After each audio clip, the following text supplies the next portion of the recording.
Nosso Deus e Pai, nós te agradecemos pelo dia, pela tua bondade, companhia, proteção, comunhão, segurança.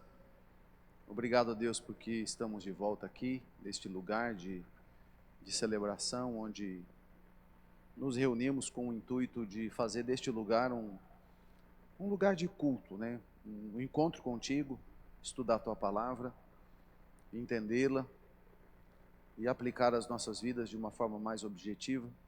Então nos ajuda, ó Deus, na noite de hoje a compreender esses aspectos que vamos lidar aqui, que nós vamos tratar. Em nome de Jesus é que nós oramos e te pedimos. Amém, Pai.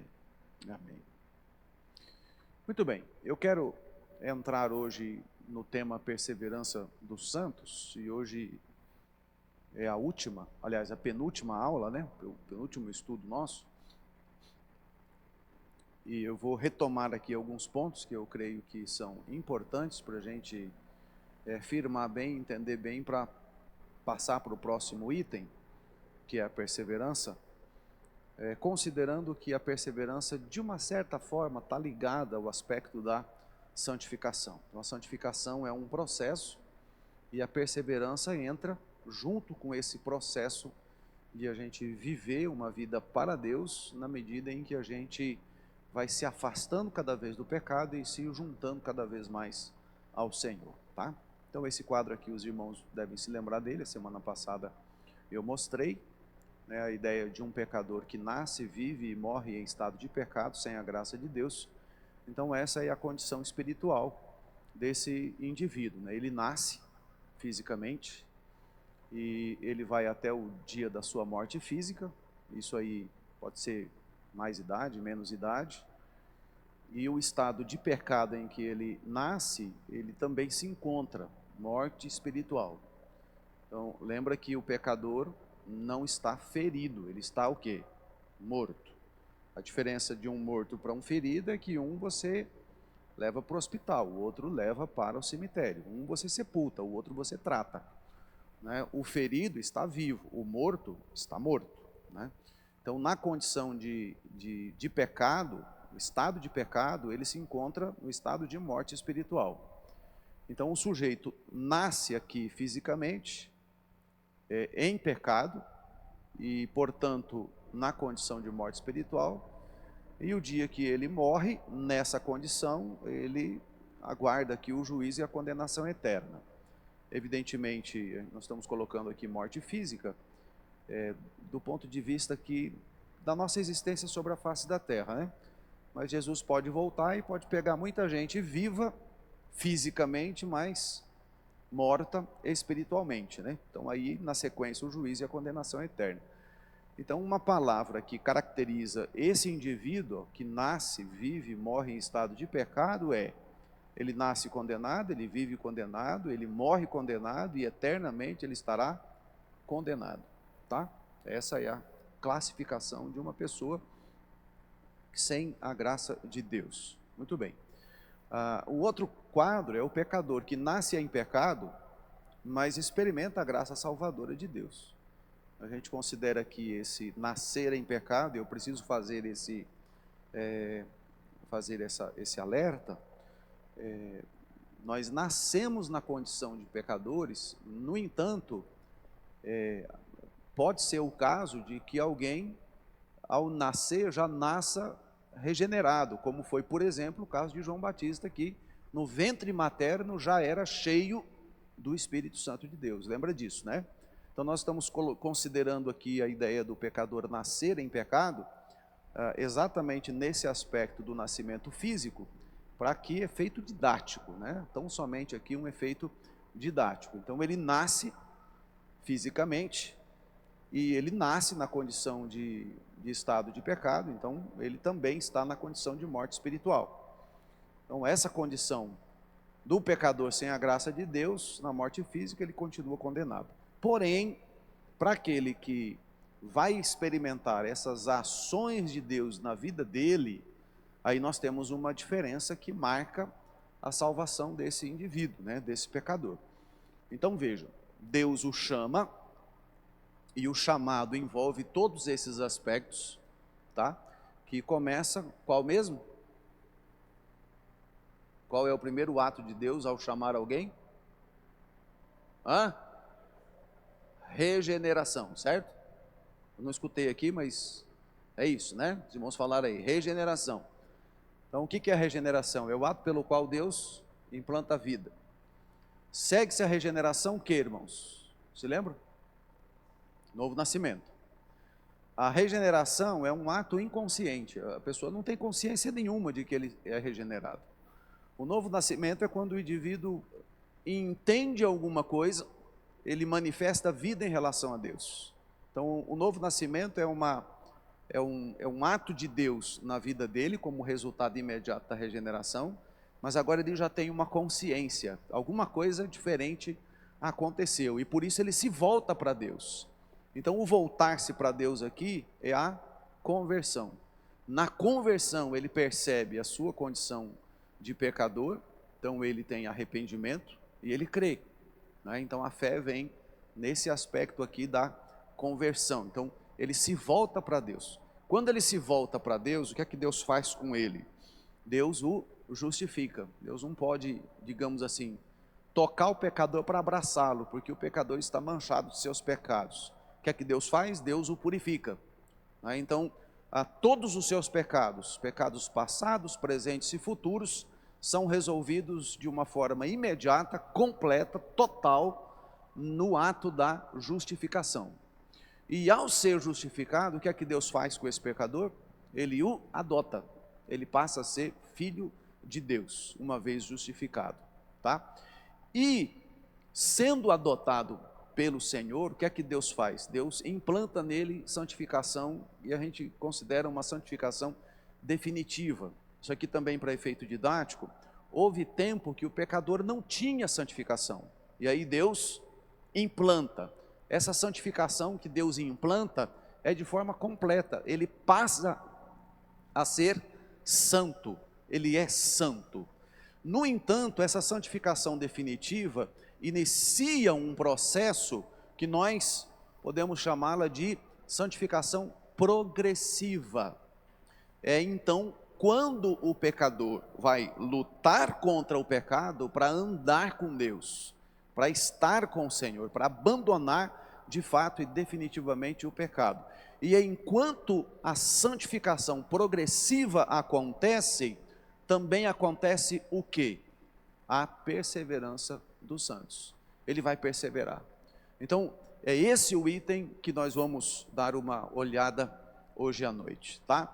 Então vejam só, a regeneração é um ato de Deus, novo nascimento é um ato de Deus, a conversão é um ato de Deus, a justificação é um ato de Deus, a adoção é um ato de Deus, a santificação definitiva é um ato de Deus, que inicia em nós uma santificação progressiva, e aqueles que foram iniciados em todos esses aspectos, o que é que vai acontecer com eles? Eles vão perseverar. E a ideia da perseverança dos santos é, uma vez salvo, salvo para sempre, tá ok? Então, qual que seria a alternativa de um salvo perder a salvação? Deus deveria fazer o caminho inverso. Então, se ele santificou, Deus deveria tirar a santificação. Se Deus adotou, Deus deveria desadotar. Se Deus justificou, ele deveria desjustificar. Se Deus converteu, ele deveria desconverter. Se Deus fez o novo nascimento, Deus deveria matá-lo espiritualmente. Se Deus implantou vida, Deus deveria tirar a vida. Por que esse processo não acontece? Esse processo não acontece porque isso tudo que Deus iniciou foi pré-determinado por Deus na eternidade, antes da fundação do mundo. Então, aqueles que Deus chama, e evidentemente todos esses aspectos acontecem na vida de quem Deus chama, é um processo, como é que fala uma coisa que começa e não volta? Irreversível, obrigado Edna. É um processo irreversível, não tem como Deus voltar atrás, porque isso tem a ver com um decreto, é um decreto de Deus. Deus decreta e ele vai levar a efeito o decreto que ele assim estabeleceu antes da fundação do mundo. Lembra que o sangue de Cristo foi conhecido antes da fundação do mundo? Lembra disso? 1 Pedro, nós lemos isso.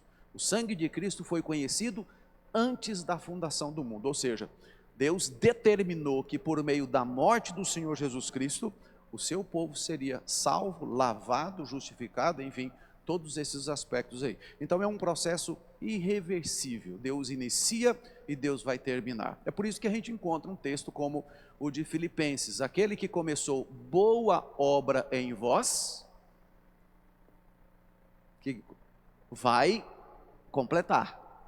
Esse é um processo que inicia em Deus, é desenvolvido por Deus e termina com Deus.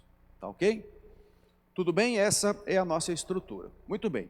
E evidentemente depois aqui, né, na perseverança dos santos, que o crente vai perseverar até o fim, após isso, a sua morte física, né, ou a segunda vinda de Cristo, aí ele se encontra então no estado de glorificação, que semana que vem, com a graça de Deus, a gente vai entrar nesse último ponto. Então, vamos lá. O que é então a perseverança dos santos? Eu estou utilizando aqui a definição de um teólogo reformado, Luiz Berkhoff. Quem estuda teologia, uma teologia reformada, esse autor, ele vai ser lido, com certeza. Então ele define a doutrina da perseverança dos santos com esses termos: olha, a doutrina da perseverança dos santos tem o sentido de que aqueles que Deus regenerou e chamou eficazmente para um estado de graça, não podem cair nem total, nem definitivamente, mas certamente perseverarão nele até o fim e serão salvos por toda a eternidade. Então, não é possível eles caírem desse estado de salvação, de perderem essa condição da salvação, tá? E aí há algumas controvérsias, alguns textos que são utilizados para refutar isso e tal, e eu quero dar uma passada com os irmãos aqui em alguns deles. Muito bem, mas então vamos lá. Se o crente então não perde a salvação, surge a pergunta: o crente em Cristo se torna impecável? Ele passa a ser impecável? Porque se ele não peca mais, então teria sentido ele não perder a salvação. Mas e se ele continua pecando? Ele não perde a salvação por continuar pecando? Bem, o crente em Cristo, uma vez regenerado, nascido de novo e sucessivamente, ele se torna impecável? Resposta: não. Ele não se torna impecável. A perseverança dos santos não significa que jamais se apartará. A perseverança dos santos significa que jamais se apartará da graça de Deus ao ponto de perder a salvação. Mas ele continua sendo pecador. Tudo bem? Está claro isso? Tudo certo? Peraí, pastor, mas se ele continua sendo pecador, por que ele não perde a salvação? Porque todos os pecados dele, passados, presentes e futuros, foram tratados por Deus aonde? Em qual tema? Na justificação. Então a culpa do pecado sobre ele não tem mais. Ele não tem culpa do pecado, ele não tem condenação mais sobre ele. Não existe escrito de dívida para com ele. Por quê? Porque Cristo na cruz do Calvário levou sobre si a culpa, tá? E a pecaminosidade.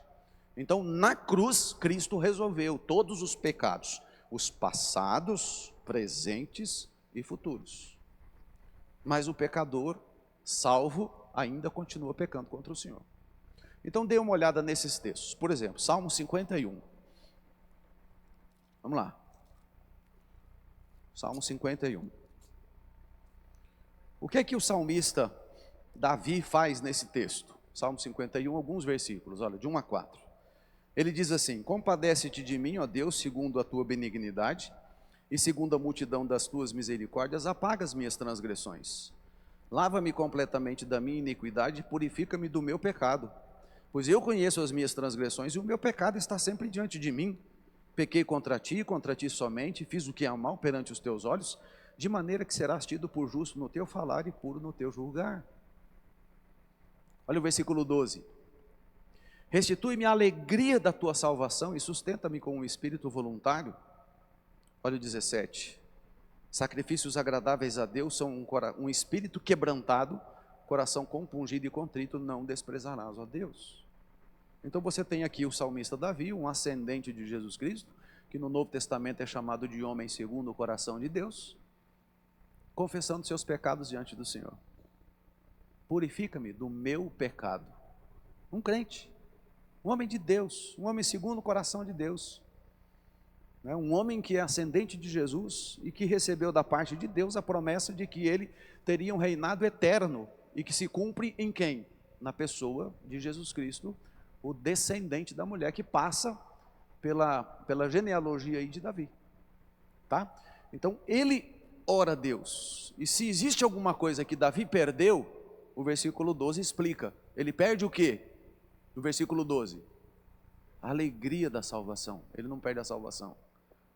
Não tem como Deus riscar alguém do livro que ele resolveu salvar e decretado desde antes da fundação do mundo.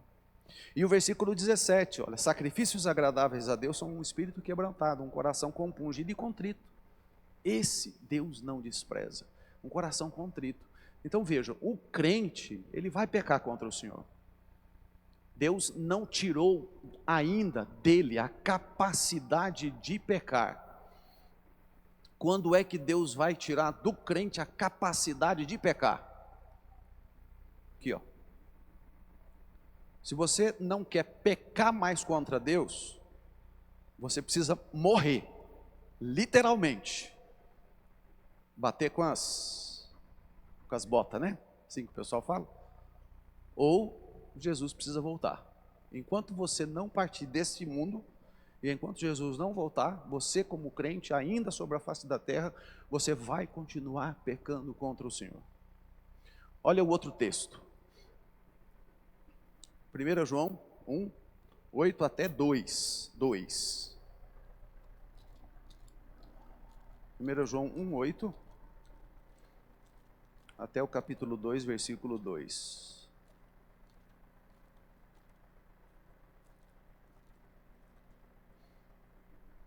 1:8. Se dissermos que não temos pecado nenhum, né? A nós mesmos nos enganamos e a verdade não está em nós. Se confessarmos os nossos pecados, Ele é fiel e justo para nos perdoar os pecados e nos purificar de toda injustiça. Se dissermos que não temos cometido pecado, fazemo-lo mentiroso e a sua palavra não está em nós. Filhinhos meus, estas coisas vos escrevo para que não pequeis. Se todavia alguém pecar, temos advogado junto ao Pai, Jesus Cristo justo. Ele é a propiciação pelos nossos pecados, e não somente pelos nossos próprios, mas ainda pelos do mundo inteiro.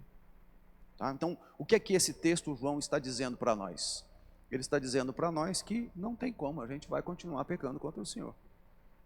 Não tem como eu me livrar disso, eu não tenho como tirar de mim mesmo a capacidade de pecar contra o Senhor, porque o próprio Deus não me livrou disso ainda. Ele vai me livrar quando? Na glorificação. Até o dia da minha glorificação, eu ainda vou pecar contra o Senhor. Tudo bem? Certo, Arnaldo? Certo, Edson? Certo, Tiago? Tudo bem, irmãos? Então saiba disso. Você é salvo em Cristo, mas você continua ainda pecador. Tá ok? Ah, pastor, então não tem jeito, eu vou continuar pecando mesmo? E aí? É isso, Eleia? Vai continuar pecando? Então não tem jeito. Então eu posso jogar a toalha. Não é isso, Fábio? Posso jogar a toalha? Já que não tem jeito, eu vou continuar pecando mesmo, pastor Mateus. Então, vai fazer o quê? Vou continuar pecando, então. Já estou salvo mesmo? Já estou salvo, tenho garantia de salvação, Deus não vai voltar atrás. E eu vou continuar pecando, então vou jogar a toalha e vou viver pecando numa boa. Certo? Certo? Errado. Errado. E aí a gente vai o outro aspecto ali. Eu vim aqui para...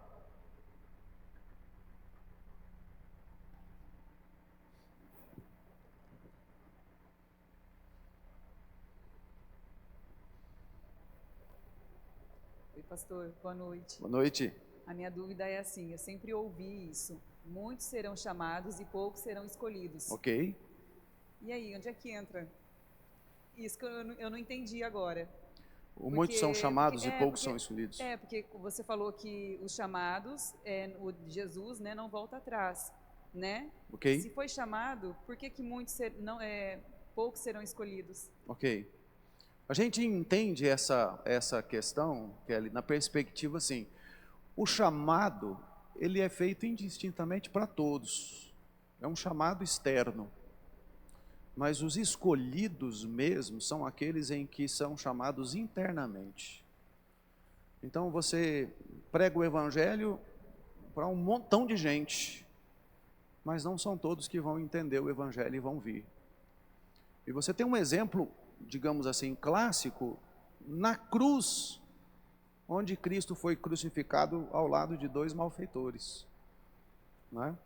E um dos malfeitores, provavelmente na parte da tarde, Jesus foi crucificado de manhã, cerca de aproximadamente 9 horas da manhã, junto com os dois malfeitores.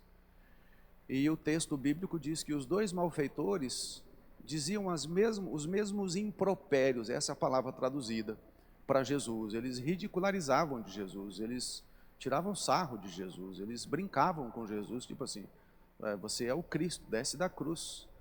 Do mesmo jeito que todos que passavam ali falavam a mesma coisa. No entanto, um deles, isso provavelmente mais próximo da tarde, mais próximo do horário que Jesus morreu, e coincidências à parte, depois que Jesus faz a sua intercessão ali, pendurado na cruz, um deles olha para o outro malfeitor e diz assim, ó, a gente está aqui porque a gente merece. Esse aí, nenhum mal fez. Ele olha para Jesus e diz assim, Senhor, lembra-te de mim quando vieres no teu reino. Isso é extraordinário, que de onde que esse camarada que falava os mesmos impropérios que todo mundo falava, entendeu que do lado dele tinha um Senhor, que esse Senhor tinha um reino, que esse Senhor podia levar alguém para o reino, e que esse Senhor podia lembrar dele. Lembra-te de mim quando vieres no teu reino. De onde ele entendeu isso? O que aconteceu com ele? Todos são chamados que ouvem a mensagem, mas a mensagem para descer ao coração, para acontecer regeneração, novo nascimento, conversão, justificação, adoção, precisa de um chamado especial. Isso é uma vocação especial, isso é a regeneração. Muitos são chamados, mas não são os muitos que serão salvos, e sim aqueles que forem de fato chamados especificamente, conforme Deus assim o determinou. Muitos são chamados, poucos escolhidos. O chamado é geral, mas aqueles que serão salvos é um grupo menor, não são todos. Muitos ouvem, mas poucos de fato creem. Tá? Poucos creem. Sim, eu citei esse texto um pouco mais para trás, né? Creram todos aqueles que foram destinados para a salvação, né? Os gentios, ouvindo isso, glorificavam a Deus e creram todos os que foram destinados para a salvação. Então, a pregação é para todos. Todos ouvem a pregação. Só que assim, alguns ouvem, eu entendi, se prostram diante de Jesus. Outros ouvem e dão as costas a Jesus. Né? Então a pregação é para todos, o ensino é para todos, o chamado é para todos. Deus faz isso honestamente. Mas aqueles que são de fato os escolhidos, eles vão ser chamados, ter um chamado especial. Tá? Tudo bem? Ok, irmãos? Sou Helena?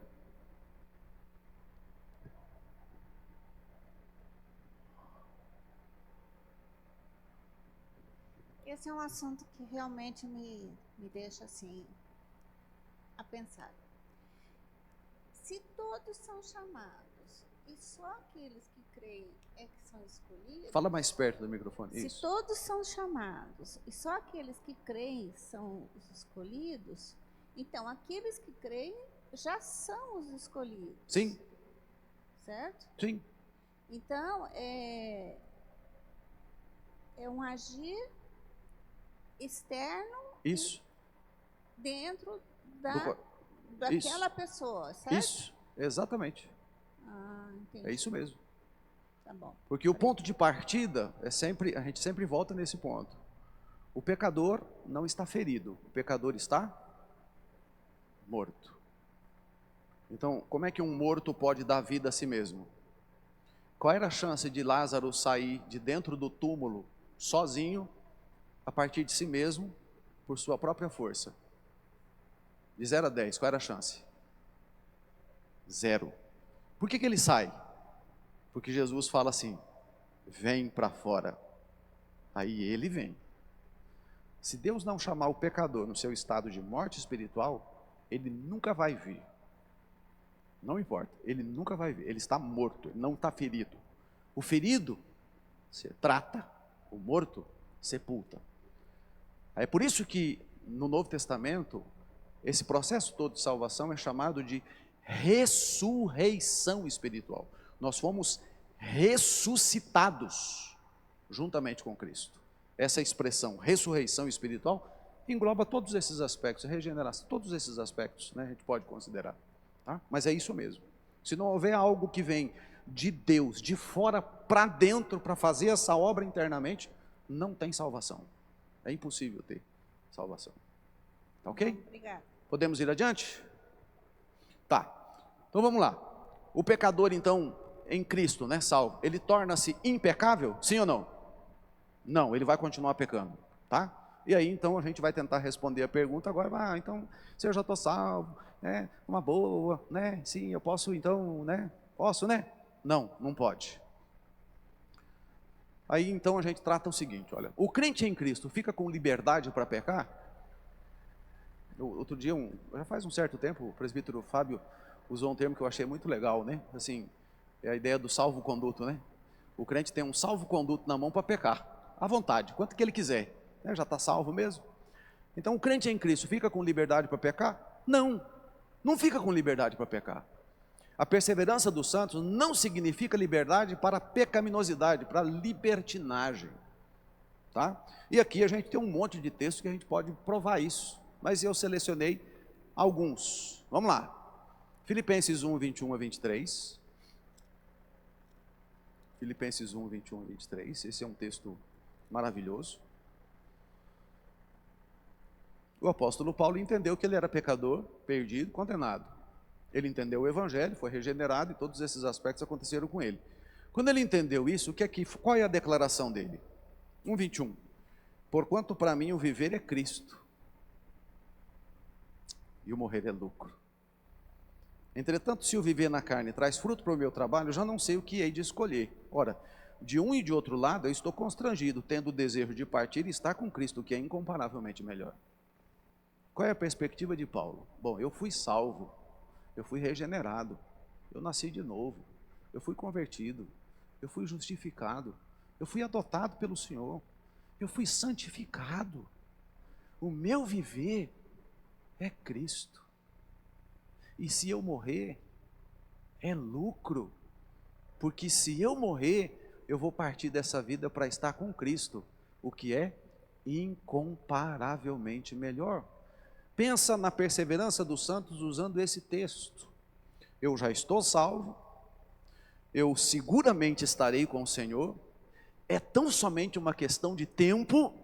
Se eu vivo aqui, eu quero viver Cristo, e a partir do momento em que eu partir daqui, eu estarei com Cristo. Na mente de Paulo, não existe a possibilidade de alguém, uma vez salvo, ter prazer e querer viver numa vida de pecado. Por quê?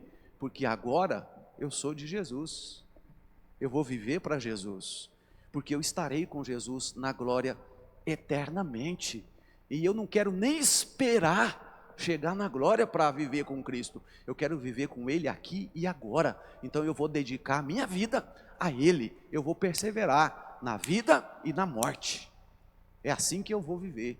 Essa é a perseverança dos santos, alguém que verdadeiramente entendeu o Evangelho e que dedica a sua vida plenamente, totalmente, completamente ao Senhor, não tem prazer numa outra coisa a não ser no Senhor, na glória. E ele vai viver assim, de forma ininterrupta, lutando contra o pecado, para poder servir a Deus e agradar ao Senhor. Ah, então pastor, quer dizer que uma vez salvo, eu não tenho liberdade para ficar pecando? Não, né, meu irmão? Deus não salvou um porco, não é verdade? Deus não salvou um porco. Um porco é que você dá banho, põe perfume, né? Põe uma roupinha e solta. Ele vai para onde? Para a lama. Deus não salvou um porco, você não é um porco. Aquele que foi regenerado, nasceu de novo, foi convertido, foi justificado, foi adotado, foi santificado. Deus o fez à imagem de seu próprio filho, não um porco. Quem tem prazer em pecado se assemelha aos demônios. Deus fez os seus filhos à imagem do seu Filho eterno. Então como é que um filho de Deus, que foi comprado pelo Senhor para ser a imagem do próprio Filho de Deus, tem prazer e deseja se assemelhar a demônios? Não tem sentido isso. Então o indivíduo que entende a graça de Deus e a obra da redenção e da salvação, ele vai perseverar. Por quê? Porque ele entende que o objetivo final da vida dele é a glorificação. E ele vai lutar por isso. Ele vai permanecer firme nesse caminho. Outro texto, Gálatas 2:20. Esse texto é fantástico. Então, se alguém quiser aí lutar contra o pecado, né? Os homens que participaram lá do encontro do acampamento, né? Mortificando o pecado no próprio corpo. Olha esse texto, 2:20. Logo, já não sou eu quem vive, mas Cristo vive em mim. E esse viver aqui agora tenho na carne, vivo pela fé no Filho de Deus, que me amou e a si mesmo se entregou por mim. O que Paulo está dizendo nesse texto? Olha, Cristo me salvou, Cristo morreu a minha morte, Cristo compartilhou comigo a sua vida, Cristo me ressuscitou, Cristo me colocou assentado junto com Ele na glória eterna. Ora, o que eu quero? É que Cristo viva a vida dele em mim. Eu vou estar na glória de forma perfeita, a imagem perfeita em glória do Senhor Jesus Cristo. E eu quero que Ele viva em mim aqui hoje. Eu não quero esperar chegar lá na glória para ter Jesus na minha vida. Eu quero vivê-lo aqui e agora. Porque eu vou ser glorificado, eu quero vivê-lo agora. Então já não sou eu mais quem vive, mas Cristo vive em mim.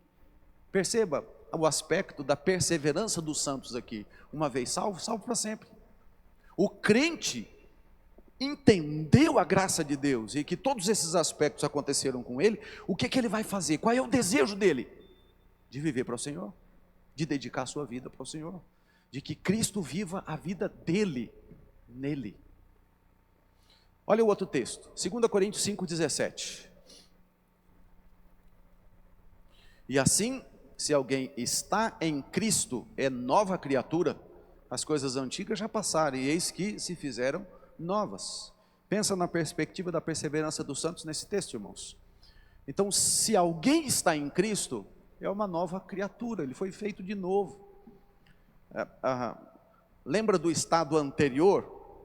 Antes de ser salvo, filhos da ira, repousava sobre nós a ira de Deus, nós éramos guiados pelas forças espirituais do mal, nós fazíamos exatamente o que o desejo pecaminoso do coração e carnal fazia em nós, mas agora nós somos uma nova criatura, fomos criados segundo a imagem de Cristo.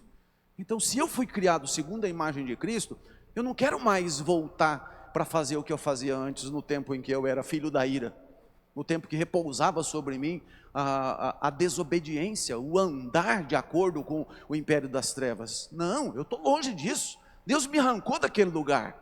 Eu quero dedicar minha vida ao Senhor, então eu vou dedicar minha vida ao Senhor, eu vou andar com o Senhor, eu vou viver para o Senhor, eu vou caminhar com o Senhor.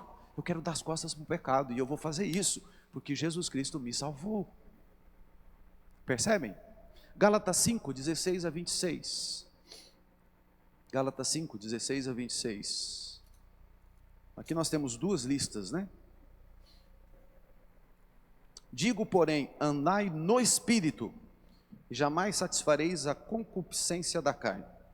Porque a carne milita contra o espírito e o espírito contra a carne, porque são opostos entre si, para que não façais o que porventura seja do vosso querer. Mas se sois guiados pelo espírito, não estáis sob a lei. Ora, as obras da carne são conhecidas e são prostituição, impureza, lascívia, toda essa lista aqui era comum na vida de alguém que ainda vivia debaixo do império das trevas, como morto espiritual. Olha só, prostituição, impureza, lascívia, idolatria, feitiçaria, inimizades, porfias, ciúmes, iras, discórdias, dissensões, facções, invejas, bebedices, glutonarias e coisas semelhantes a estas, a respeito das quais eu vos declaro, como já outrora vos preveni, que não herdarão o reino de Deus os que tais coisas praticam. Percebam aqui um ponto, irmãos. O pecador, ele faz essas coisas, e essas coisas são a razão dele ser condenado. Então, pensa comigo aqui. Eu era assim. Eu vivia debaixo da condenação, eu vivia debaixo da ira de Deus. Esse tipo de vida eu tinha, você tinha. Nós éramos guiados pelas forças espirituais do mal. Aí Deus nos arranca de lá. E Deus nos coloca para sermos a imagem do seu próprio Filho. E diz para nós, ó, vocês vão ser a imagem e glória perfeita do meu Filho eterno. Vocês são meus filhos adotados. Eu santifiquei vocês, vocês são meus. Como é que eu vou desejar ter uma vida de novo? Ai, que saudade da época que eu prostituía, que eu era impuro, que eu era lascivo, que eu era idólatra, que eu era feiticeiro, que eu fazia inimizade, que eu tinha porfia, que eu tinha ciúme, que eu tinha ira, que eu tinha discórdia. Como é que eu vou ter saudade de um trem desse? Como é que eu vou desejar alguma coisa nesse nível? Como é que eu vou querer essas porcarias? Se eu vou ser a imagem perfeita de Cristo na glória, Deus me tirou desse caminho e me colocou num outro. Eu vou dar as costas para essas coisas. E eu vou perseverar aonde? Para voltar para o pecado? Não. Eu vou perseverar para onde? Para seguir em diante, para estar lá. E essa perseverança é uma perseverança que Deus me faz trilhar nesse caminho, porque Ele me deu santidade definitiva, e agora eu tenho e posso desenvolver santidade progressiva. E por que eu posso desenvolver santidade progressiva? Porque Ele me deu santidade definitiva, porque Ele me adotou como filho, porque Ele me justificou de todos os meus pecados, porque Ele me converteu dessa situação, porque eu nasci de novo, porque Deus me regenerou, e Deus me preparou para ser a imagem perfeita em glória de Cristo. Então quando eu olho para a glória de Cristo e a imagem perfeita que eu serei dele, o que é que eu quero?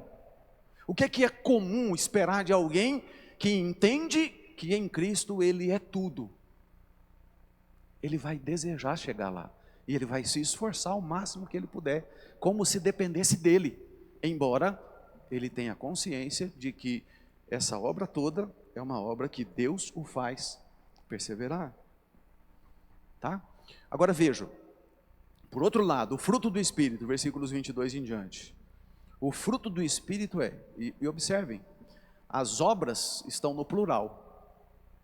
Então tem um monte de obras, mas fruto é um só, não são frutos, é um só. O fruto do Espírito é amor, alegria, paz, longanimidade, benignidade, bondade, fidelidade, mansidão, domínio próprio. Contra essas coisas não há lei. Aí você fala assim, pastor, então eu tenho que ter isso tudo? Tem. E se eu não conseguir ter isso tudo? E aí, irmão, se você não consegue ter isso tudo, como é que faz? Olha lá, ó. Você não vai escolher qual desses você gosta para ter. Aqui é o fruto, ou você tem todos ou você não tem nenhum. Amor, alegria, paz, longanimidade, benignidade, bondade, fidelidade, mansidão, domínio próprio. Você consegue ter essas coisas? Sim ou não?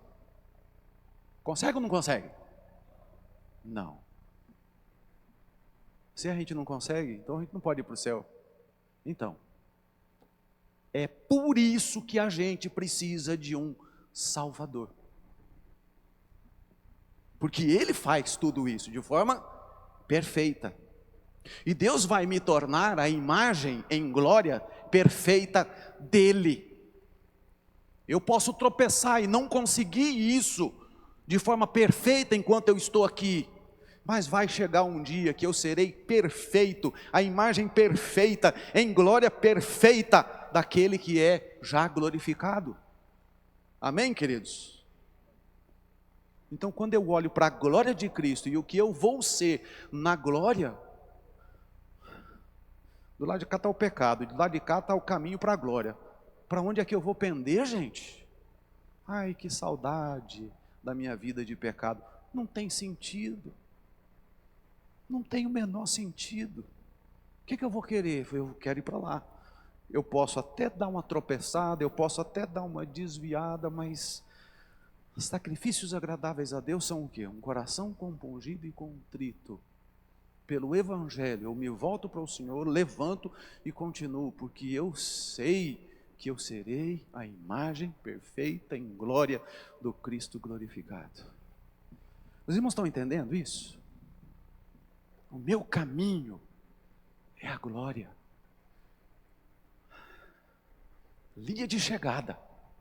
Eu levanto os olhos pela fé e eu vejo lá, linha de chegada, e Jesus em pé, olhando para mim e dizendo: falta só mais um pouco, pode vir, você está chegando.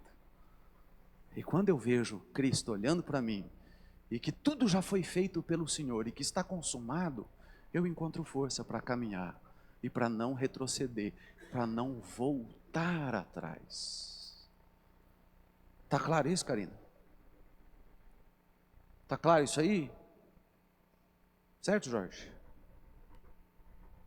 Certo, Dalva? Ah, gente, isso é extraordinário, que beleza desse ponto da teologia. Eu estou seguro na minha salvação. Eu estou seguro na minha salvação não é por causa do meu esforço. Eu estou seguro da minha salvação por aquilo que Deus fez por mim.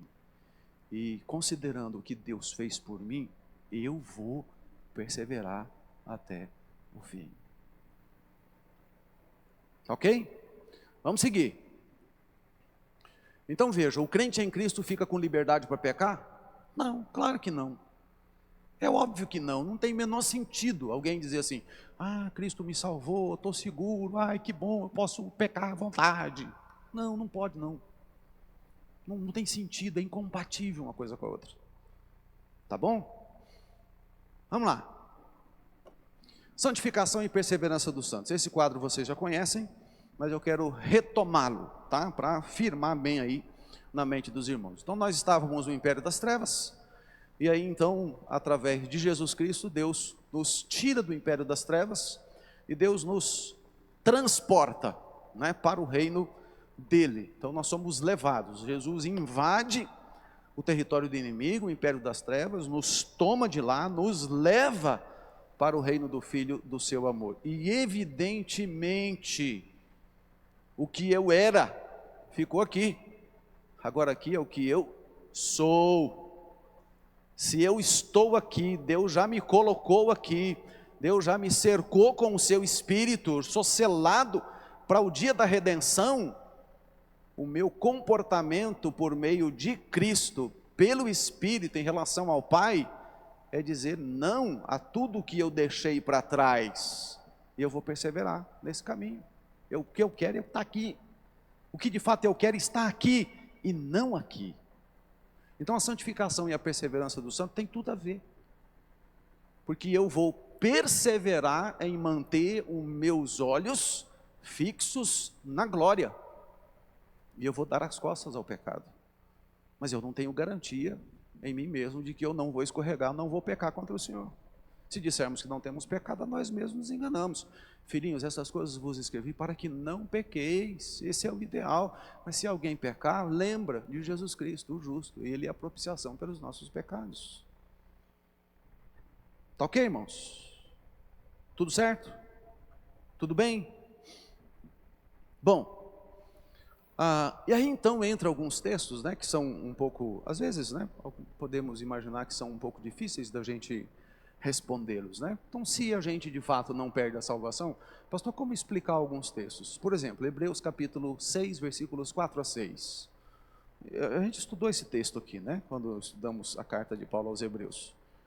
Mas esse é um texto clássico, né? Quando fala de segurança de salvação, e algumas pessoas dizem que a gente pode perder a salvação, esse é o texto que eles citam. Esse é o texto clássico que eles citam, Hebreus capítulo 6, versículos 4 a 6. Então vamos lá. É impossível, pois, que aqueles que uma vez foram iluminados, provaram o dom celestial, se tornaram participantes do Espírito, e provaram a boa palavra de Deus e os poderes do mundo vindouro, e caíram, sim, é impossível outra vez renová-los para arrependimento, visto que de novo estão crucificando para si mesmos o Filho de Deus e expondo a ignomínio. Aí, pastor, está vendo? Aí, ó, o camarada perde a salvação. Esse texto aqui está dizendo que o sujeito perde a salvação. Eles foram iluminados, eles provaram o dom celestial, eles se tornaram participantes do Espírito, eles provaram a boa palavra de Deus, provaram até os poderes do mundo vindouro, caíram. E eles não podem mais se arrepender, e eles perderam a salvação. O indivíduo que citado aqui nesse texto perdeu a salvação. Então, há controvérsias. Qual é o ponto aqui? Talvez, eu não li todos os comentaristas, mas o Stuart Olyott tem uma contribuição extraordinária para a gente entender esse texto, tá? Muitos comentaristas vão por essa linha. A passagem, isso é um comentário dele, é uma das várias na Epístola aos Hebreus que tem a intenção de mostrar que é possível alguém ter uma verdadeira experiência do Espírito Santo sem ter necessariamente uma experiência de salvação. A prova de que você teve uma experiência salvadora à parte do Espírito Santo não é o fato de que sentiu algo, e sim de que você persevera na fé e produz fruto. A prova de que você teve uma experiência salvadora à parte do Espírito não é o fato de que sentiu algo, e sim de que você persevera na fé e produz fruto. Eu provei o dom celestial, eu vi coisas extraordinárias, eu senti, isso é garantia de salvação. O texto está dizendo que não é. O sujeito pode ter tido iluminação, pode ter provado o dom celestial, pode até ter tornado participante do Espírito, pode ter experimentado a boa palavra de Deus e até os poderes do mundo vindouro. Caíram, se tornaram desobedientes. E aqui então é um texto que ensina a perda de salvação, certo? Errado. O fato de pessoas sentirem ou fazerem coisas não significa que elas são salvas. A salvação não está fundamentada no que as pessoas sentem. A salvação não está fundamentada no que as pessoas fazem. A salvação não está fundamentada no que as pessoas veem. A salvação está fundamentada no que Deus em Cristo fez pelos pecadores. A salvação não está fundamentada em nada do que acontece aqui comigo, daqui para cima. A salvação está fundamentada naquilo que Deus de cima para baixo fez. Então eu sinto que eu sou salvo, eu faço obras para ser salvo, eu experimento poderes. Isso não é garantia de salvação. A garantia de salvação está na cruz, obra na cruz, juízo de Deus contra o seu pecado, na cruz. Quando eu oro, pastor, eu sinto um arrepio, isso não é sinal de que eu sou salvo? Não. Você pode sentir arrepio por um monte de coisa. Você já sentiu arrepio quando você está orando? Deixa eu ver. Vamos lá, seja sincero, vamos lá. Quem já sentiu arrepio quando estava orando? Aí. Isso é sinal de salvação? Não. Isso não é sinal de salvação. Salvação está na cruz. Juízo, condenação contra o seu pecado. É lá que está a salvação. E não em você sentir arrepio. Pastor, então quer dizer que se eu sentir arrepio, isso pode ser o quê? Bom, qualquer coisa. De repente até mesmo uma experiência com Deus. Mas não é garantia de salvação. A garantia de salvação está na obra de Cristo realizada na cruz, em seu lugar. Vamos dar uma olhada em alguns textos aqui. Vamos lá. Interessante ver isso aqui. Hebreus 6, 4 a 6. É impossível renová-los. Então tá. Veja lá. 1 João 2,19.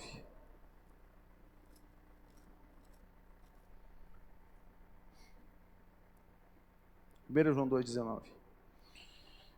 João está dizendo o seguinte: eles saíram do nosso meio, entretanto não eram dos nossos, porque se tivessem sido dos nossos, teriam permanecido conosco. Todavia eles se foram para que ficasse manifesto que nenhum deles era dos nossos. Olha que interessante. Poxa, mas o camarada se tornou membro da igreja, tomou Santa Ceia, foi batizado, fez profissão de fé, entregava o dízimo, estava lá frequente, deixou a igreja, perdeu a salvação. Certo? Errado. Ele nunca foi salvo. Eles saíram do nosso meio para que ficasse manifesto que dos nossos nunca foram. Não tem perda de salvação aqui. Tem aqui a declaração de que o sujeito que abandonou e teve a apostasia, e o contexto aqui é de apostasia, é de alguém que nunca foi salvo. Nunca verdadeiramente experimentou a obra da graça da cruz no coração e na alma. Ele não perdeu salvação, por quê? Porque você não perde aquilo que você não tem. Percebem? Olha outro texto, Mateus 7, 21.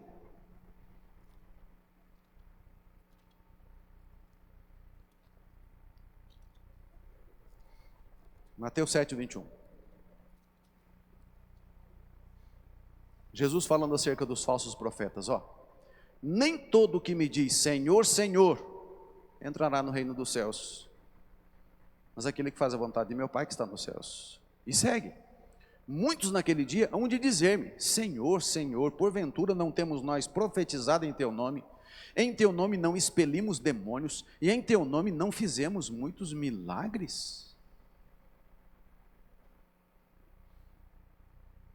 Agora imagine, irmãos, o sujeito profetizou no nome de Jesus, expeliu demônios, fez milagres, pregava a palavra, e aí vai chegar lá no dia e Jesus vai dizer para ele, não conheço você. Olha o versículo 23.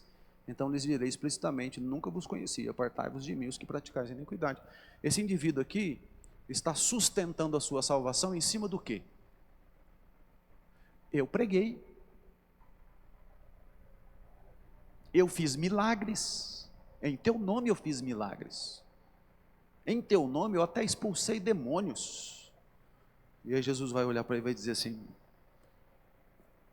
não vos conheço. Ninguém entra no céu por coisas que faz para Deus. Alguém só entra no céu porque Deus fez pelo pecador o que Cristo podia fazer, ou seja, pagar por seus pecados. Puxa, pastor, mas quer dizer então que o sujeito pode expulsar demônio, pregar a palavra, fazer milagre e ir para o inferno? Pode, Luciano? Quem disse isso? Jesus Cristo. Isso aqui é um exemplo? O outro texto, Mateus 10, de 1 a 8. Pasmem.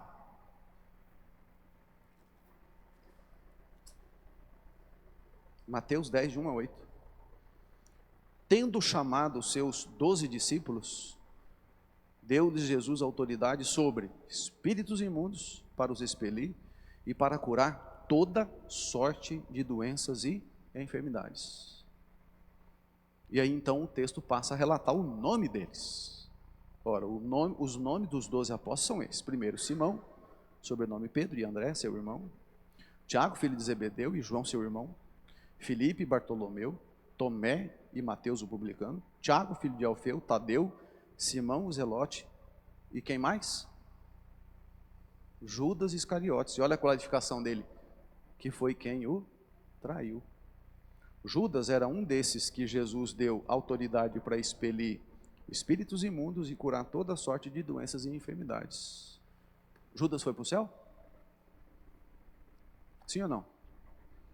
Não. Na oração sacerdotal, Jesus disse que ele era filho da perdição. Filho da perdição. Não foi, se perdeu, não foi salvo. Se você olhar Hebreus 6, Judas experimentou a boa palavra de Deus? Judas viu coisas de Deus? ele experimentou os poderes do mundo vindouro, foi salvo? Não foi. Hebreus 6, de 4 a 6, não está falando de gente que era salva e perdeu a salvação. Está falando de gente que supostamente experimentou coisas de Deus, mas nunca foi salvo. Salvação não se perde. Se alguém tem, não se perde. Se perde, na verdade não perdeu.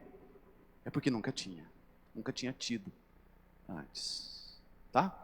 Aí entra Apocalipse 2:10. E aí o pessoal às vezes cita esse texto. Né? E aí é um problema, né, irmãos? A gente tem que ter uma coerência para interpretar as Escrituras, né? Apocalipse 2:10. O que diz em Apocalipse 2:10? Não temas as coisas que tens de sofrer. Eis que o diabo está para lançar em prisão alguns dentre vós, para ser dispostos à prova, e tereis tribulações de 10 dias. Ser fiel até a morte, e dar-te-ei a coroa da vida. Aí o pessoal que fala sobre a perda de salvação, diz assim, tá vendo? Se você não for fiel até a morte, você não vai receber a coroa da vida. Se você não for fiel, Leia, se você não for fiel até a morte, você não vai receber a coroa da vida. Você vai perder a coroa da vida. O camarada lê esse texto como uma ameaça. Jesus está carrancudo. Jesus está olhando de forma fulminante para o indivíduo. E Jesus está ameaçando. Falou, se você não for fiel, você vai perder a coroa da vida. Mas à luz das Escrituras como um todo, o crente não perde a salvação. Imagina. Aí Jesus chega para o Pai e diz assim, eu morri por ele, nós o regeneramos, ele nasceu de novo,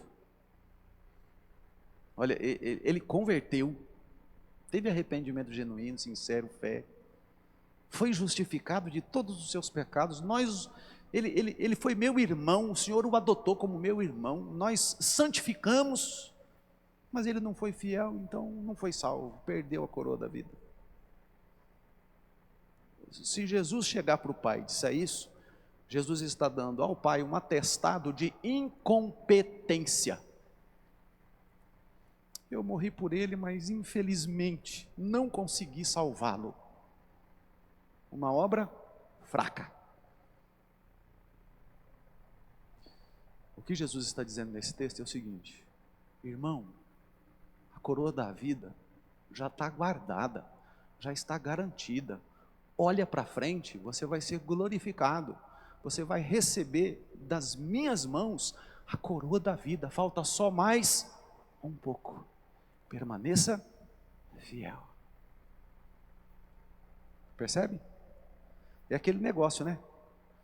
O filho sai de casa, vai estudar fora, depois de 6 meses, ele manda uma mensagem no WhatsApp para o pai, aí o pai fica bravo com a mensagem, ele chama a esposa, olha que mal educado, o filho faz um tempo que está lá fora estudando, ele manda essa mensagem, pai, manda dinheiro,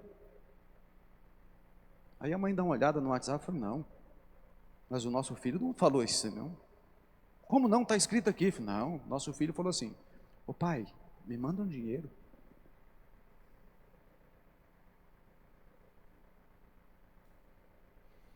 Apocalipse 2:10 não é uma ameaça. Apocalipse 2:10 é um incentivo. Vocês vão passar por tribulações, e o texto diz isso. Vocês vão sofrer, o texto diz isso. Vocês vão passar por um momento tremendamente tenso, o texto diz isso. Mas lembra, a coroa da vida está guardada, reservada. Eu já venci por vocês. Mais um pouco, mais um tempo. Levanta os olhos, veja, a linha de chegada está perto. Falta só mais um pouco. Permaneça fiel. Vem comigo, eu te ajudo. Percebe, irmãos? Deus começou, Deus desenvolve e Deus vai terminar. Amém, queridos? nós estamos seguros. Nós estamos seguros. Nós vamos perseverar porque nós estamos seguros. E o próprio Deus em Cristo, pelo Espírito do nosso lado, vai nos ajudar a perseverar, olhando sempre para o autor e consumador da fé. E nós vamos receber a coroa da glória quando lá chegarmos. Amém? Vamos adiante.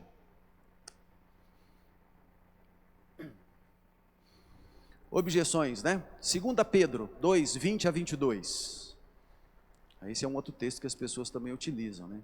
Tá vendo, pastor? Aí, ó. Esse aí é o texto que aqui não tem jeito, aqui o crente perde a salvação. 2 Pedro 2, 20 a 22. Pois não? Pode?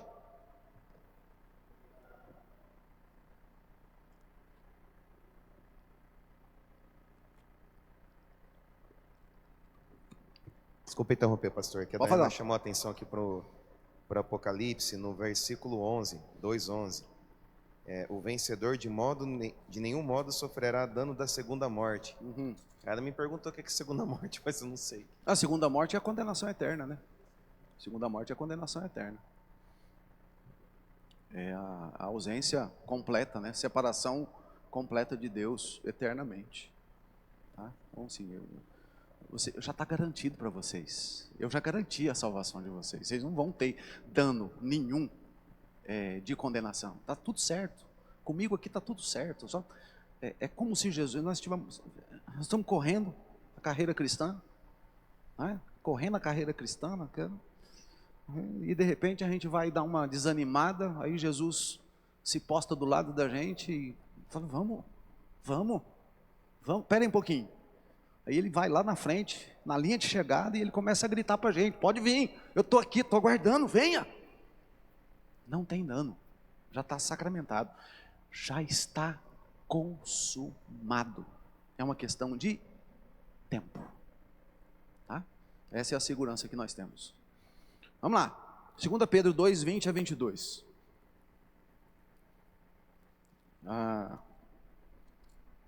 O texto diz assim, ó, portanto, se depois de terem escapado das contaminações do mundo, mediante o conhecimento do Senhor e Salvador Jesus Cristo, se deixam enredar de novo e são vencidos, tornou-se o seu último estado pior que o primeiro, pois melhor lhes fora nunca tivesse conhecido o caminho da justiça do que, após conhecê-lo, volverem para trás, apartando-se do santo mandamento que lhes fora dado. Com eles aconteceu que, de certo adágio verdadeiro, o cão voltou ao seu próprio vômito e a porca lavada voltou a revolver-se no lamaçal. Aí, pastor, esse texto fala de perda de salvação. Olha o versículo 20. Depois de terem escapado das contaminações do mundo, mediante o conhecimento do Senhor e Salvador Jesus Cristo, se deixam enredar de novo e são vencidos. Eles saíram de lá e se deixam enredar de novo, volta para lá, perdeu a salvação, veio para cá e voltou para lá. Então, aí é que está. O verbo aqui está na voz passiva. Isso é significativo para a gente. Ele foi impedido, ele foi emaranhado, ele foi concebido como sendo ou tornando-se entrelaçado em uma corda ao ponto da imobilidade. E a preposição que está junto ali significa um estado de repouso, um estado de você estar alicerçado. Qual que é a ideia geral aqui, tentando explicar de forma mais clara? Então, imaginemos que do lado de cá é o reino de Deus e imaginemos que do lado de cá é o reino de Satanás. Tá? O estado de morte espiritual e o estado de vida espiritual. Então o sujeito, à semelhança daquele de Hebreus capítulo 6, ele imagina que vendo coisas, sentindo coisas, tendo coisas, ele de fato, ele olha no aspecto ético e ele acha que ele pode servir a Deus e ele pode dedicar a sua vida a Deus, cumprindo com obrigações e achando que por cumprir obrigações ele vai alcançar um benefício espiritual. Mas o verbo, da forma como é utilizado, dá a ideia de que o sujeito estava tão amarrado naquela condição espiritual, que na verdade ele nunca foi liberto daquela condição espiritual. Embora ele desejasse servir a Deus, dedicar-se a Deus, receber benefícios da parte de Deus, mas a partir de si mesmo. Mas ele nunca foi liberto, ele sempre esteve amarrado, ele sempre esteve preso, ele sempre esteve é totalmente emaranhado naquela condição. Então ele manifesta externamente que ele não está lá. E aí ele tem comportamento de alguém que foi salvo, externo.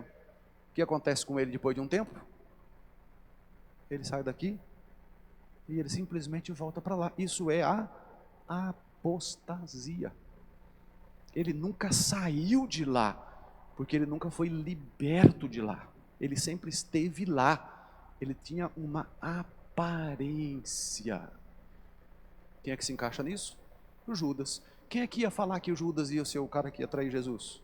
A não ser mais lá no final e quando de fato traiu. E o sujeito que prega a palavra, faz milagre, não é? Expulsa demônio. E Jesus diz que fizeram. E Jesus vai dizer, nunca vos conheci. Vejam, o sujeito que está aqui na condenação, ele acha que pode receber algum tipo de benefício da parte de Deus, pelos seus próprios méritos e pelos seus próprios esforços. Então nessa aparência, ele pode se parecer com gente que foi salvo. E aí que você tem aí a ideia do trigo e do joio. Eles se parecem, mas só se parecem, porque são totalmente distintos e diferentes. Então quando eles saem daqui e eles vão para lá, na verdade, essa saída de um lado para voltar para o outro, é para ficar manifesto que dos nossos, eles nunca foram. Está claro isso? Tem nada a ver com perda de salvação. Tem a ver com o engano da própria pessoa. Tá? Pedro está falando de alguém que voltou de novo a uma antiga prática. Nunca foi liberto daquela prática. Pois não? Viu, pastor? Seria um lobo vestido de cordeiro. Ele veste a roupa de cordeiro, vai lá e faz. Aí quando dá fome, a comida dele não é, no caso, uma comida de cordeiro, é uma comida de lobo. Aí é onde devagarzinho ele volta ao seu estado, vai comer carne, ele não vai mais comer o que o cordeiro come. Pode é mais ser. ou menos assim. Pode ser. Pode ser. Porque aí, com o tempo, ele volta novamente. O porco volta novamente à lama também. Pode Mais ser. ou menos assim. Eu não sei se a figura do lobo seria o melhor encaixe aí, porque ele vai citar o porco, né? Ele vai citar a porca, que volta ao seu próprio vômito, né? Porque a figura do lobo parece mais aquela figura de que vem para atacar, para devorar, para destruir. E não para ficar no meio, para se parecer com a ovelha, mas é para devorar a ovelha, né? O lobo se assemelha mais aí ao inimigo do rebanho de Cristo do que propriamente alguém que se parece ali, né? Talvez ele finge ser para abocanhar, né? Para enganar, né? Com esse objetivo. Mas esse indivíduo aqui, ele tem uma aparência de crente, ele tem uma linguagem de crente, ele ora como um crente, ele participa da ceia como crente, às vezes ele lidera a igreja como crente, e às vezes ele é até pastor da igreja como crente. E aí no último dia Jesus vai dizer para ele, nunca vos conheci, né? Mas ele nunca foi. Ele perdeu salvação? Não, ele nunca foi salvo. Tá? Beleza? Vamos adiante.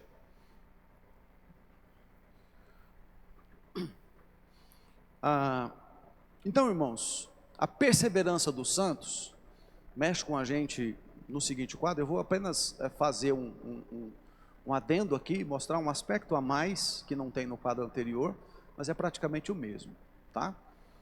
Esse quadro é o quadro que vocês já conhecem, né? Ele está lá também no slide. Então, num determinado momento, Deus chama o pecador para a salvação, e o chamado engloba todos esses aspectos. Então Deus o regenera, né? Ele nasce, ele é convertido, né? Ele é justificado, ele é adotado, ele recebe ali a santificação definitiva, e ele inicia nesse processo da santificação progressiva, E agora, junto com a santificação progressiva, é a perseverança dos santos. E ele vai continuar firme até a glorificação. Então, ele está olhando para frente. Ele entendeu, Deus o tirou do estado de morte espiritual, estado de pecado, do império das trevas. Ele deu um nome que é o nome do próprio Deus, o nome de um Deus santo. Deus nos fez a imagem do seu próprio Filho, enquanto nós estamos aqui na terra, e isso já é possível perceber. E na glória eterna seremos a imagem perfeita de Cristo. Então, o processo de santidade é a perseguição constante, contínua, de cada crente, correndo a carreira que nos está proposta, olhando para a linha de chegada, e nós vamos chegar lá. Eu não vou abandonar o barco, eu não quero mais aquela vida, eu era condenado, agora eu sou salvo. Eu era dominado pelo império das trevas, agora eu sou servo do Senhor Jesus Cristo. Eu era um escravo, agora eu sou liberto.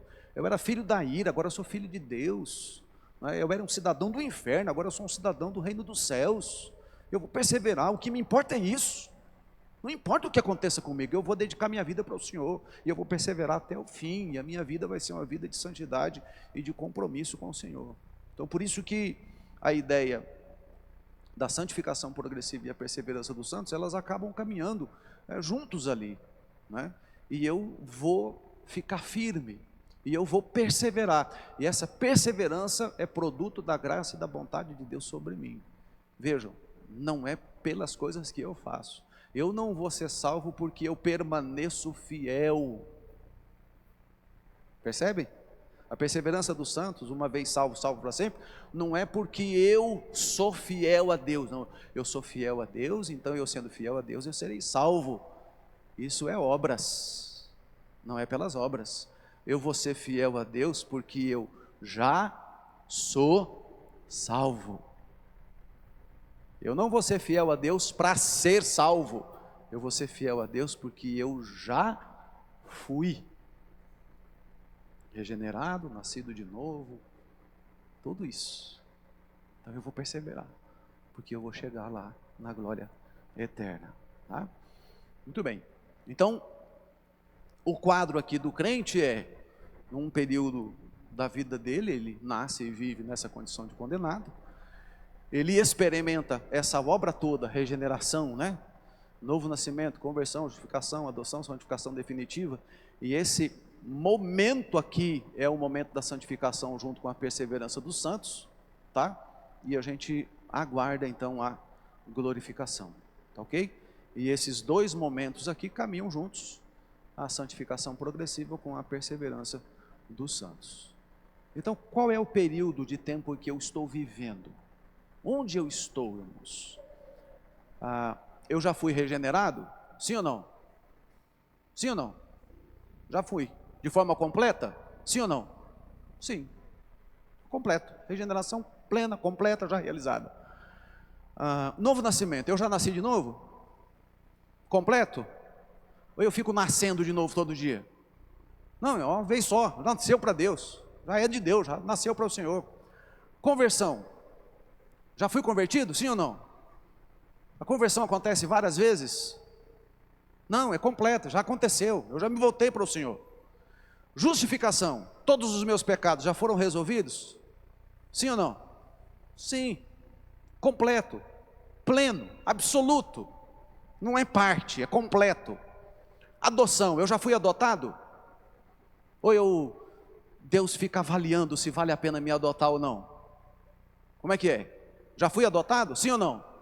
Sim, é completo, é obra completa. Santificação definitiva, eu já sou santo ou não? Sou. Mas eu sou santo perfeito? Ainda não. Até o dia da minha glorificação, eu vou lutar contra o pecado. Porque Satanás ainda pode me atrapalhar. E eu vou lutar contra o pecado. E a minha luta contra o pecado é para que eu permaneça santo, em consagração ao Senhor. E eu vou permanecer nesse caminho. Então eu não quero voltar. Se eu cair, eu levanto os olhos e olho para aquele que por mim morreu e ressuscitou. Filhinhos, essas coisas vos escrevo para que não pequeis. Se todavia alguém pecar, temos o nosso advogado, que é Jesus Cristo, o justo. Eu vou perseverar, porque eu tenho a herança já guardada. Então eu ainda não fui glorificado, mas todos os outros aspectos já aconteceram de forma definitiva. E eu caminho então rumo à glorificação em dois aspectos: santificação e a perseverança dos santos. E eu vou perseverar como produto da graça e da bondade de Deus sobre mim, porque Deus me iniciou nesse processo. E com a ajuda do Senhor, eu vou chegar lá. Amém? Está claro isso? Alguma pergunta? Alguma coisa que não ficou claro?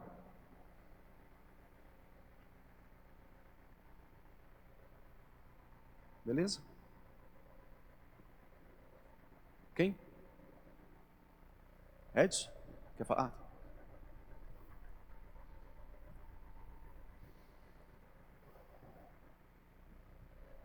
Pastor, está martelando aqui na minha cabeça a questão da experiência com o Espírito Santo. Eu posso afirmar que Judas teve uma experiência com o Espírito Santo, mas ele não teve uma experiência de salvação. Isso. Né? Isso fica... Então, é um bom exemplo. Mas Sim. fora esse exemplo, está martelando na minha cabeça. Assim, como que eu vou identificar, ou talvez não seja isso para mim, como ser humano, identificar uma experiência com o Espírito Santo que não é para salvação, que não é de salvação. Sim, não consigo enxergar isso.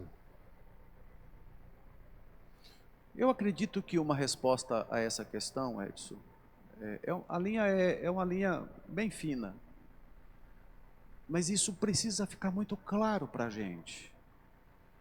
Quando eu fundamento a minha salvação em alguma coisa que eu preciso fazer para Deus, eu fundamento a minha salvação em alguma coisa que eu preciso fazer, é um dever meu, é uma obrigação minha, porque se eu não fizer, eu não vou ser salvo. É o caminho.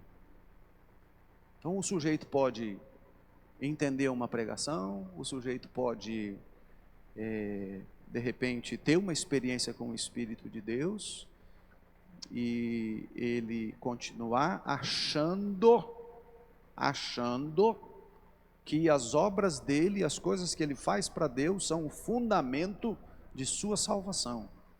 Eu sou um pregador do Evangelho, porque eu sou pregador do Evangelho, eu tenho experiência com Deus, então porque eu sou um pregador do Evangelho, eu vou ser salvo.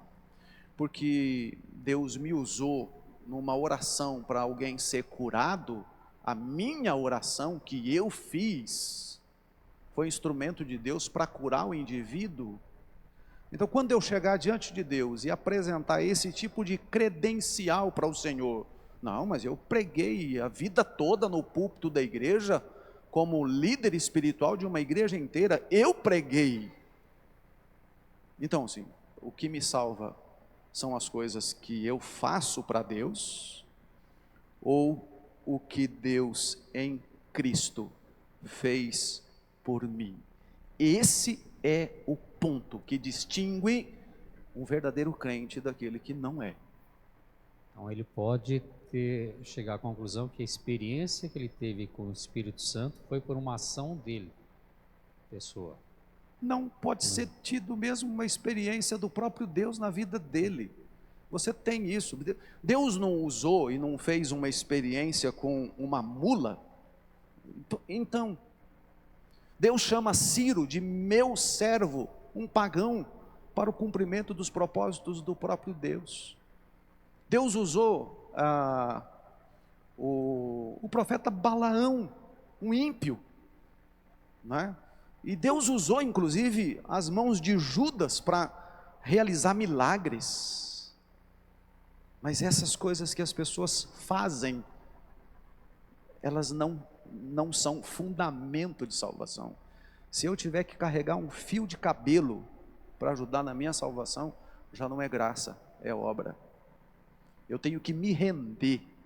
Quando eu tenho uma fonte diante dos meus olhos, uma fonte límpida, cristalina, água saudável, eu não ajudo a fonte a ser limpa, eu não produzo água da fonte, eu me ajoelho e eu bebo.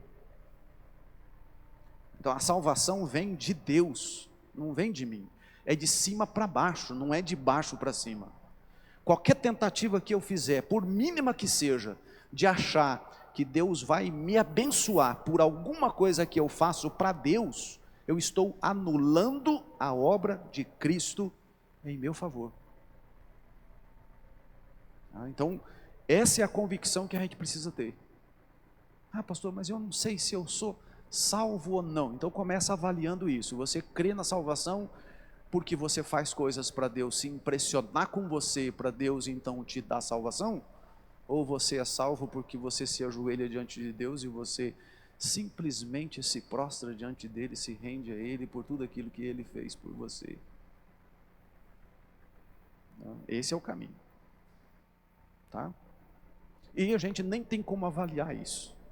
Eu nem sei dizer quantos dos irmãos aqui são salvos, se os irmãos são.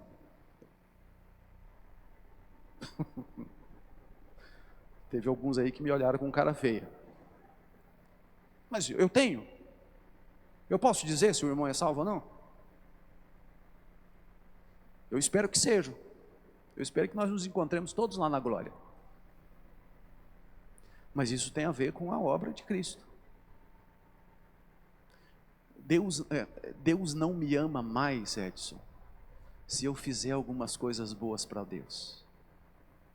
Deus não vai me amar menos se eu fizer algumas coisas que Deus não gosta. O amor de Deus por mim não está no que eu faço, no que eu deixo de fazer.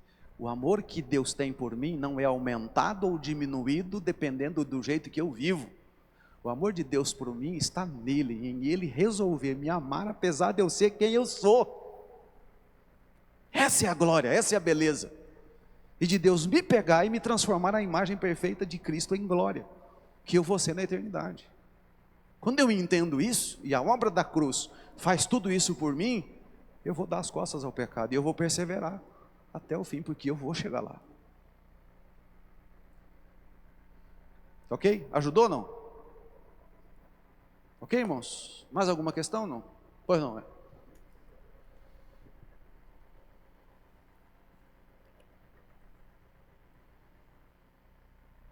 Há pouco tempo eu tive uma discussão na família, porque eu estava falando em relação à salvação pelas obras, né? E um dos argumentos que eles usaram foi o da caridade, que tem que ter caridade, que eu posso pôr meu corpo pode ser queimado e tal, e se não tiver caridade não adianta, não resolve. E aí o que eu ofereci assim, com um argumento é que a caridade ela é feita porque a pessoa já está salva, que é Jesus Cristo dentro do coração dela, o Espírito Santo, impulsionando ela para isso, não que ela está fazendo isso com esse propósito de cumprir.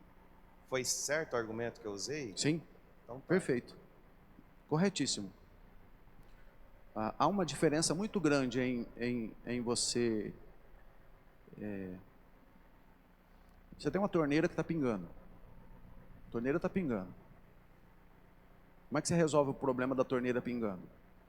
Imagina que uma situação seria a seguinte: a torneira pinga lá, digamos, sei lá, 10 gotas por dia.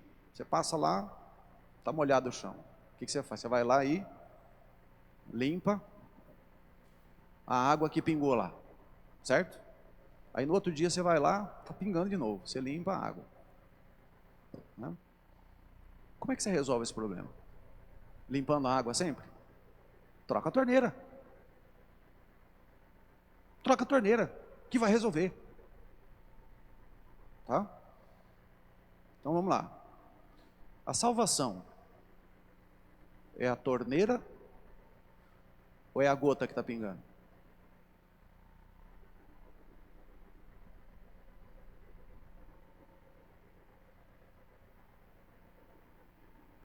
Imagina a água pingando como sendo as boas obras.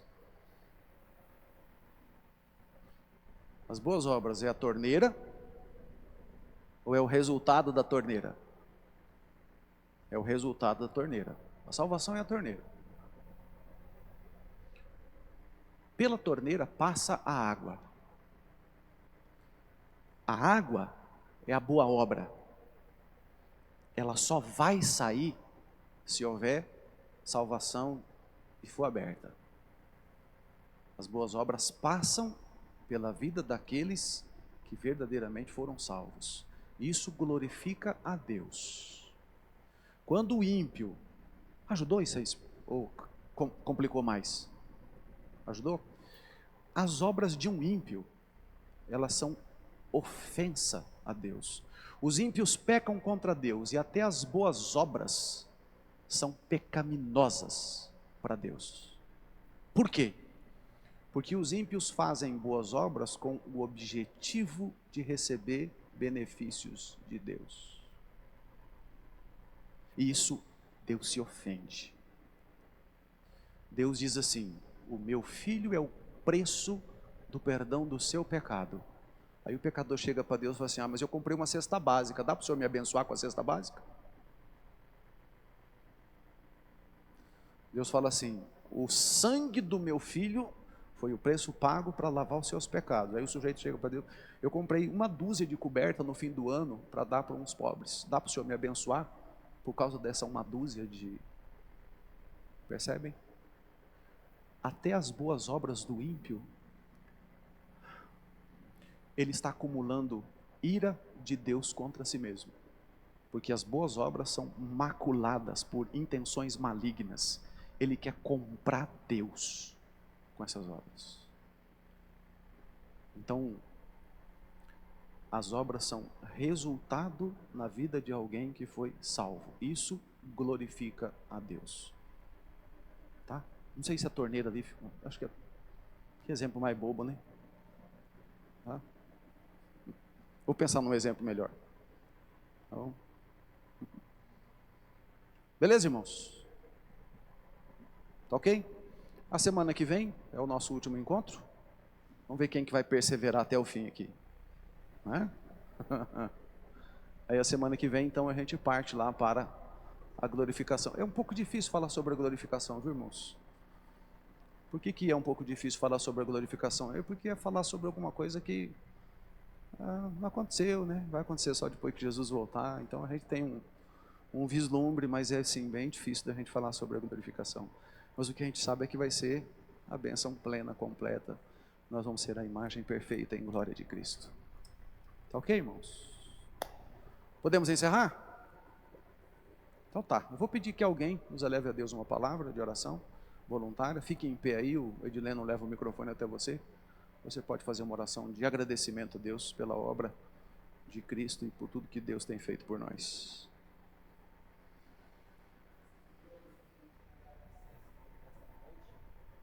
Obrigado porque o Senhor nos concedeu a bênção, a graça, a misericórdia de podermos estar na Tua presença, Sim, conhecermos aquilo que o Senhor tem nos trazido e tem feito por nós ao longo da cruz do Calvário.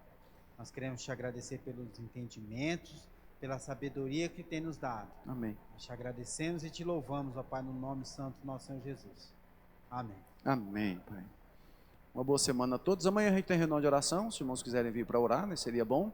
E na quinta-feira nós temos a reunião do EDL, né, o encontro com Deus no lar.